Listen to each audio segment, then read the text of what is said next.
ఎగిరిన రాకెట్ను దించి వలలో ఒడిసిపట్టి ఎలా సాధ్యం అనుకుంటున్నారా? ఇదే చేసి చూపించింది చైనా. అంతరిక్ష పరిశోధనల్లో మరో కీలక విజయాన్ని అందుకుంది. పునర్వినియోగ రాకెట్ సాంకేతికతలో కొత్త మైలురాయి అధిగమించింది. రీయూజ్ రాకెట్ బూస్టర్ను విజయవంతంగా తిరిగి భూమిపై ల్యాండ్ చేయించింది. అసలు అది ఎలా సాధ్యమైంది? చైనా ప్రయోగాలు ఎలా సాగాయి? డ్రాగన్ సాధించిన ఈ పురోగతి ఎందుకంత కీలకం? అమెరికా కనిపెట్టింది, చైనా అమలు చేస్తుంది. చైనా అంతరిక్ష చరిత్రలో అద్భుత విజయం. రీయూజ్ రాకెట్ టెక్నాలజీలో ముందడుగు. రాకెట్ బూస్టర్ను తిరిగి దక్కించుకున్న చైనా. సముద్రంలోకి వలలో రాకెట్ను దింపిన చైనా. ఇలాంటి ఘనత ప్రపంచంలోనే తొలిసారి. చైనా సాధించిన విజయమేంటి? ఎందుకు స్పెషల్? స్పేస్ ప్రయోగాల్లో చైనా యుఎస్ కోల్డ్ వార్ తప్పదా?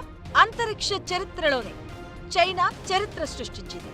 ప్రపంచంలోనే తొలిసారిగా సముద్రంలో ప్రత్యేక వల ద్వారా అంతరిక్షం నుంచి వచ్చిన రాకెట్ తొలి దశ బూస్టర్ను ఒడిసిపట్టింది.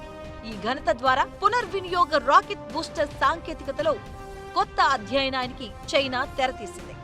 స్పేస్ ఎక్స్ తరహాలో తన లాంగ్ మార్చ్ 10B రాకెట్ మొదటి దశను సముద్రంలోని ఫ్లోటింగ్ ప్లాట్ఫామ్ పై విజయవంతంగా ల్యాండ్ చేసింది. China aerospace and technology corporation అభివృద్ధి చేసిన లాంగ్ మార్చ్ 10Bను Hainan commercial space launch site నుంచి ప్రయోగించారు. సుమారు 6 నిమిషాల తర్వాత రాకెట్ తొలి దశ, రెండో దశ నుంచి విడిపోయిన బూస్టర్లు నియంత్రిత పద్ధతిలో సముద్రంలో ఏర్పాటు చేసిన ఒక ప్లాట్ఫామ్ పై ఉన్న వలలో ల్యాండ్ అయ్యింది. ఇలా ఒక రాకెట్ బూస్టర్ ల్యాండ్ కావడం ప్రపంచంలోనే తొలిసారి. మామూలుగా అయితే సముద్రంలో తేలియాడే వలపై రాకెట్ను ఖచ్చితంగా దించడం సాంకేతికంగా అత్యంత క్లిష్టమైన ప్రక్రియ. గాలి వేగం, సముద్ర అలలు, రాకెట్ వేగం, దిశ లాంటి అంశాలు రాకెట్ ల్యాండింగ్ పై ప్రభావం చూపిస్తాయి. చాలా నియంత్రిత పద్ధతిలో రాకెట్ను దించాల్సి ఉంటుంది. ఈ పరీక్షలో చైనా సూపర్ సక్సెస్ అయింది. ప్రపంచవ్యాప్తంగా ఈ టెక్నాలజీ అమెరికా, చైనా దగ్గర మాత్రమే ఉంది. ఈ సాంకేతికతను అమెరికా కనిపెడితే ఇప్పుడు చైనా అమలు చేస్తుంది. మామూలుగా అయితే రాకెట్ ప్రయోగాల తర్వాత తొలి దశ బూస్టర్లు సముద్రంలో పడిపోతాయి, లేదంటే ఉపయోగం లేకుండా పోతాయి. అయితే వాటిని తిరిగి స్వాధీనం చేసుకుని మళ్లీ ఉపయోగించడం కారణంగా ఉపగ్రహాల ప్రయోగ ఖర్చులు గణనీయంగా తగ్గడంతో పాటు భవిష్యత్ అంతరిక్ష మిషన్స్ మరింత తక్కువ వ్యయంతో నిర్వహించే అవకాశం ఉంటుంది. రాకెట్ను అంతరిక్షంలోకి తీసుకెళ్లడానికి కావలసిన శక్తిని రాకెట్ బూస్టర్లు అందిస్తాయి. రాకెట్ బూస్టర్ మండి లిఫ్ట్ ఫోర్స్ ను అందిస్తాయి. ఇవి కొంత దూరం వెళ్లిన తర్వాత రాకెట్ నుంచి విడిపోతాయి. ఇలా వేరైన బూస్టర్లను పారేయకుండా మళ్లీ ఉపయోగించేలా సేకరించగలడమే చైనా ప్రయోగ లక్ష్యం. ఇందులో ఇప్పుడు సక్సెస్ అయింది. స్పేస్ ఎక్స్, బ్లూ ఆరిజిన్ లాంటి సంస్థల దగ్గర మాత్రమే ఇలాంటి టెక్నాలజీ ఉంది. అయితే ఇప్పుడు చైనా వాటి సరసన చేరబోతుంది. 2015 డిసెంబర్ స్పేస్ ఎక్స్ తన ఫాల్కన్ 9 రాకెట్ ను విజయవంతంగా ల్యాండ్ చేయగా 2025 నవంబర్లో బ్లూ ఆరిజిన్ తన న్యూ గ్లెన్ రాకెట్ ను విజయవంతంగా తిరిగి స్వాధీనం చేసుకుంది. ఈ ఏడాది ఫిబ్రవరిలో లాంగ్ మార్చ్ 10A ద్వారా చైనా తొలి ప్రయత్నం చేసింది.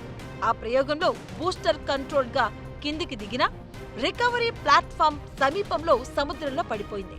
ఆ తర్వాత జరిగిన పొరపాట్లను గుర్తించి మళ్లీ ప్రయోగం నిర్వహించారు. ఇప్పుడు సూపర్ సక్సెస్ అయింది. తక్కువ భూమి కక్షలో కనీసం 16 మెట్రిక్ టన్నుల బరువును లాంగ్ మార్చ్ 10B మోసుకెళ్తుంది. మామూలుగా దీన్ని స్పేస్ ఎక్స్ కు చెందిన ఫాల్కన్ 9 తో కంపేర్ చేస్తారు. అయితే ఫాల్కన్ 9 లాగా ల్యాండింగ్ ప్యాడ్ మీద సెల్ఫ్ గా చైనా రాకెట్ దిగదు. రాకెట్ కు అమర్చిన ప్రత్యేక హుక్ల సాయంతో సముద్రంలో తేలియాడే వేదికపై ఏర్పాటు చేసిన వలలాంటి నిర్మాణంలో సురక్షితంగా దిగుతుంది. అంతరిక్ష ప్రయోగాల చరిత్రలో ఇప్పుడు చైనా కొత్త రికార్డు క్రియేట్ చేసింది. ఇక అటు చంద్రుడిపై మానవుడిని దించే ప్లాన్ లో డ్రాగన్ కంట్రీ ఉంది. దీనికోసం లాంగ్ మార్చ్ 10 రాకెట్లను డెవలప్ చేస్తుంది. ఈ రికవరీ టెక్నాలజీ విజయవంతం కావడంతో భవిష్యత్తులో చంద్రయాత్రలు మరింత సులభంగా మారే అవకాశాలున్నాయి.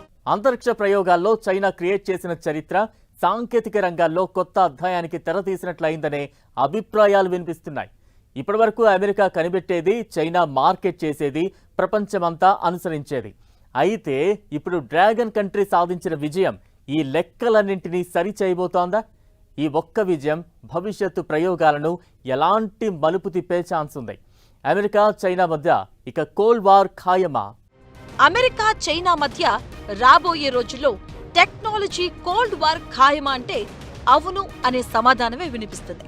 ఇప్పుడు డ్రాగన్ కంట్రీ సాధించిన కేవలం ఒక్క రాకెట్ విజయం మాత్రమే కాదు, అంతకు మించి గత 3 దశాబ్దాలుగా ప్రపంచ సాంకేతిక రంగంలో ఒక అనధికారిక వ్యవస్థ కొనసాగుతుంది.